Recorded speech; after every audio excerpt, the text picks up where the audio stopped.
नाज़रीन, अवामी न्यूज़ में खबरन जो सिलसिलो जारी है। इन वक्त असीं तव्हांखे सिंधड़ी खां ख़बर ॾींदा हलूं त पाकिस्तान जे 60 ज़िलनि 18,000 स्कूलनि मां 6 लख शागिर्दनि मां पहिरीं पोज़ीशन हासिल करे 10 लख स्कॉलरशिप खटे अवामी न्यूज़ सां हिंगोर नेजे हिन कामयाब शागिर्द बिलाल हालेपोटे जा वीचार ॿुधूं था। हिन वक़्तु मौजूदु आहियूं तालके सिंधड़ीअ जे हिंगोरनो टाउन में।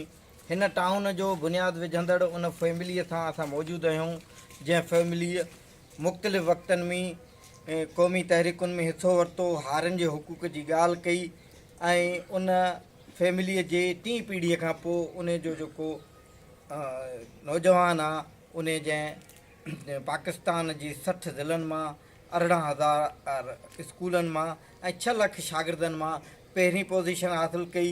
उन जेको सो सवालनि जवाबनि जे उन प्रोग्राम में जंहिंखे जेको आहे सो स्कॉलरशिप सां बि नवाज़ियो वियो आहे।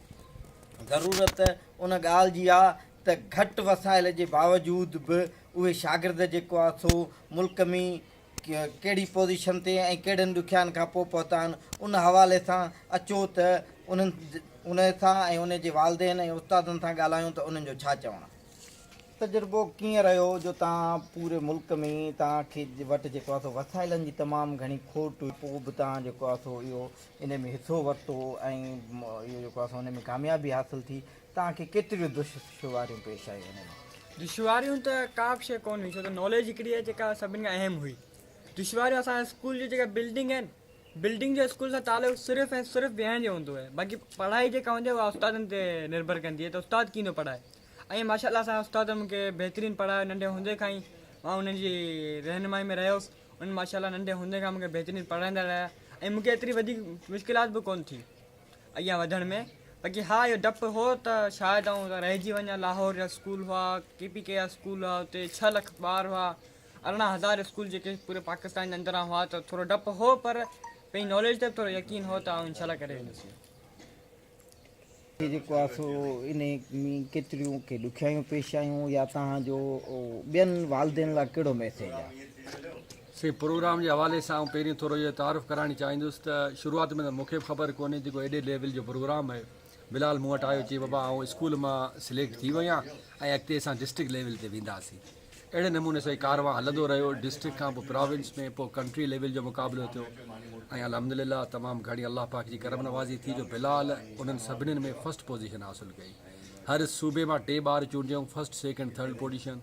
सिंध, KPK, बलूचिस्तान, पंजाब, उन्हनि ॿारनि ई ॿारनि मां वरी बिलाल अहमद खे अल्लाह पाक इहा बाज करे पहिरियों नंबर ॾिनो ऐं तमामु घणो फ़ख़ुरु आहे। ऐं उन बिलाल जे करे तव्हां सां ॻाल्हाए रहियो आहियां। काफ़ी मीडिया ते हुते कराची में पवासीं। अल्लाह पाक हिन खे इल्म में मज़ीद बरकत ऐं तरक़ी अता फ़रमाए। सभिनी जेको सो दोस्तनि खे, मुंहिंजे भाउरनि खे, मुंहिंजे ॻोठ वासियुनि खे, बल्कि मुल्क जे हर माण्हूअ खे आउं इहो चवणु चाहींदुसि त केतिरा बि क़ाबिल उस्ताद छो न हुजनि, पर जेकॾहिं पेरेंट्स हुनजा वालिदैन हुनजी बाज़ पुरुस ॿार जी न कंदा, ॿार खां पंहिंजी तइलीमी सरगर्मियुनि जे बाबति न पुछंदा, त यकीन ॼाणो त उहो ॿारु तरक़ी कोन करे सघंदो जेसि ताईं हुनजे घर में ऑडिट न थींदी। असांखे सिंध ते फ़ख़ुरु आहे, पाकिस्तान ते बि हिन ॻाल्हि जो फ़ख़ुरु आहे त नंढे उमिरि में थी असांजे नंढे ॻोठ जो जंहिं स्कूल में जी बिल्डिंग न हुजे, जंहिंमें 1200 शागिर्द हुजनि ऐं 6 रूम हुजनि ऐं 16 कलाक लोड शेडिंग हुजे ऐं को पाणी जी सहूलियत न हुजे, न हवा जो को सिस्टम हुजे, उन अंधेरे में बि हेॾा चरागा निकिरनि, इहा असांजी वॾी ख़ुशनसीबी आहे। तकलीफ़ूं ज़रूरु आहिनि। अल्हम्दुलिल्लाह हिन नंढे जेका महिनत कई आहे, हिन जे वालिदैन जी कोशिशि सां ऐं उस्तादनि जी कोशिशि सां असांखे वॾो एज़ाज़ु आहे।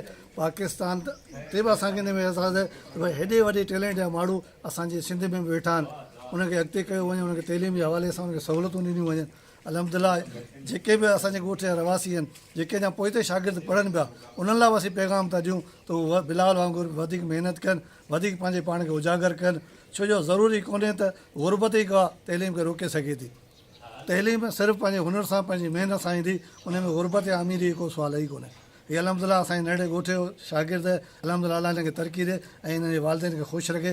असांजे हिन शहर लाइ असांखे तमामु घणो फ़ख़ुरु आहे, तमामु घणो फ़ख़ुरु आहे। जो नौजवान जेको आहे सो उन फस्ट पोज़ीशन हासिलु कई आहे, उनखे वरी बि जेको आहे सो सरकारी सतह ते अञा बि जेको आहे सो न को मिनिस्टर आयो आहे, न को अहिड़ो को तालीम जो वज़ीर आयो आहे, न ई का अहिड़ी वरी जेको तालीम जे हवाले सां हिन जी का हौसला अफ़ज़ाई सरकार जी सतह ते थी आहे, प्राइवेट सतह ते थी आहे। इन हवाले सां तव्हांजो कहिड़ो मुतालबो आहे?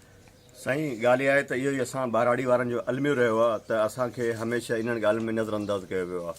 ऐं हिन दफ़े बि असांजे छोकिरे खे तक़रीबन 1 साल थी चुको आहे जो हिकु हेॾे वॾे कॉम्पिटिशन में फस्ट पोज़ीशन खणी ऐं हिते आयो आहे, जेको असांजे लाइ बासे फ़ख़ुरु बि आहे। ऐं उनजे लाइ अॼु ॾींहं ताईं गवर्नमेंट जे हवाले सां कंहिं बि अहिड़े कंहिं जेको अथॉरिटीज़ सां कॉन्टेक्ट न कयो आहे। इन लाइ असां सभिनी जेके वस वारा आहिनि या जेके इन तालुक़ु रखनि था इन्हनि हवालनि सां, असां उन्हनि खे रिक्वेस्ट कंदासीं तव्हांजे हिन मीडिया जे थ्रू त महिरबानी करे असांजे स्कूलनि में जेको हीउ टैलेंट आहे इन जी हिमत अफ़ज़ाई लाइ तव्हां अॻिते अचो त जीअं असांजो जेको ॿियो टैलेंट आहे उहो बि ज़ाहिर थिए ऐं ॿारहाड़ी जा जेके छोकिरा आहिनि उहो पंहिंजो क़दम हासिलु करे सघनि। बिलाल असांजे लाइ जेको हिकिड़ो मिसाल आहे हिंगोरने जे लाइ, पूरे पाकिस्तान जे लाइ।